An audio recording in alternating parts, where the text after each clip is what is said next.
Buongiorno, siamo con François Hartog, che è il direttore del Centro di Ricerche Storiche di Parigi, è un antichista rinomato. E proprio a lui vorremmo chiedere perché uno specialista della classicità tiene una conferenza sul primato del contemporaneo.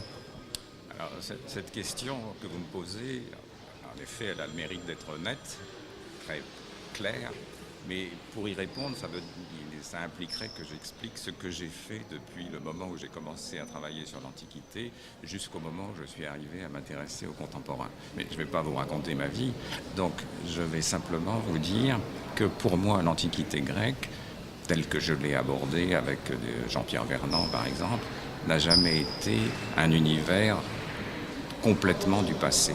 C'est-à-dire que nous avons toujours essayé de poser des questions à la Grèce qui sont nos questions d'aujourd'hui, non pas pour que les Grecs répondent comme nous répondons nous aujourd'hui à ces questions, mais au contraire pour que la différence entre ce que eux disaient et ce que nous leur demandons soit claire.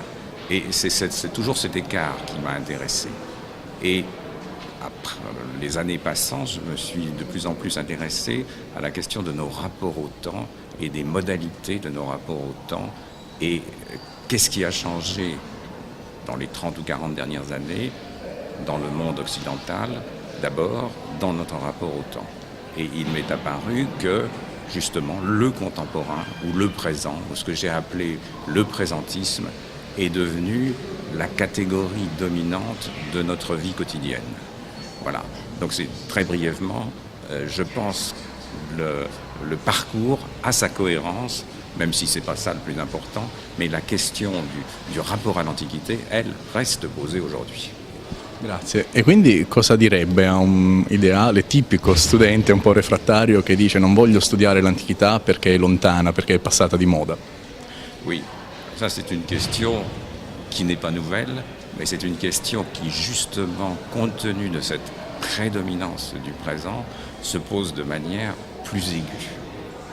Et nous avons bien du mal à dire aujourd'hui quel rapport significatif nous pouvons entretenir avec les anciens, les Romains ou les Grecs, avec cette antiquité classique. Et la réponse qui a été donnée justement par des gens de la génération de Vernant, on ne peut pas simplement la reprendre aujourd'hui, dire voilà, il suffit de lire Jean-Pierre Vernant ou de lire les grands comme ça du XXe siècle. Non, c'est à nous d'inventer ce rapport. Et est-ce que nos sociétés, parce que ça vaut encore une fois pour toutes les sociétés européennes, est-ce que nos sociétés en sont capables ou pas? Et on voit bien avec tous les débats qui ont cours ici et là sur faut-il encore enseigner le latin, faut-il encore faire du grec, est-ce qu'il n'y a pas des choses plus importantes, est-ce qu'il ne faut pas préparer les gens à entrer dans la vie présente, les préparer au présent, mais simplement on ne sait pas ce que sera le présent demain.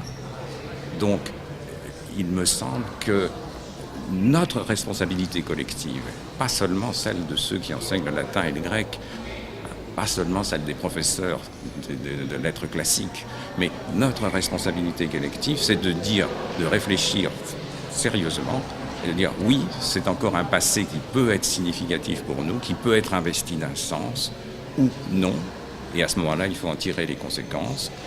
Mais même si nous répondions non, resterait tout de même posée la question de la transmission. C'est-à-dire que nous avons reçu en héritage cet ensemble de textes, de restes, de concepts, d'œuvres, et nous avons la responsabilité de le transmettre à ceux qui viendront après nous pour leur laisser à eux la possibilité d'interroger à nouveau, s'ils le souhaitent, ce passé lointain.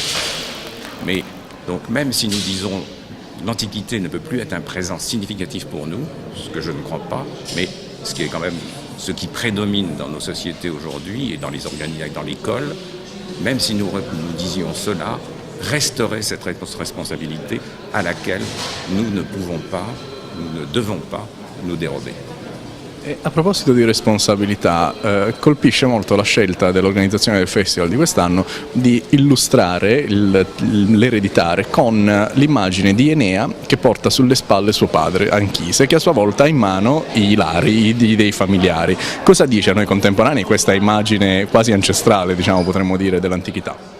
Oui, alors bon, c'est une image évidemment qui convient puisque nous sommes en Italie. Donc c'est quand même aussi une espèce de clin d'œil. Hein.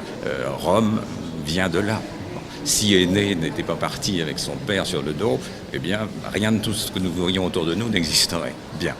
Mais alors, ça veut dire d'une manière, je pense, comme ça à première vue, c'est justement ce problème de la transmission. Bon. Vous avez votre père sur vos épaules. Bon. Et vous pouvez décider que vous ne voulez plus savoir que vous avez ce père sur votre épaule, ce que je disais avec l'Antiquité, mais il n'en demeure pas moins, même si vous dites non, non, moi je n'ai personne sur mon dos, je cours tout seul, il n'en demeure pas moins que vous avez ce père sur le dos.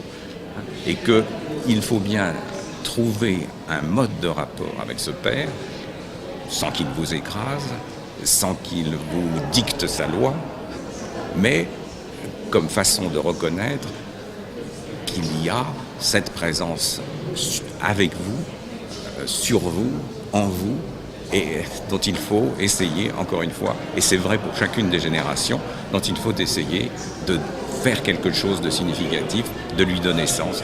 Et c'est à inventer presque chaque jour, c'est ça que je veux dire.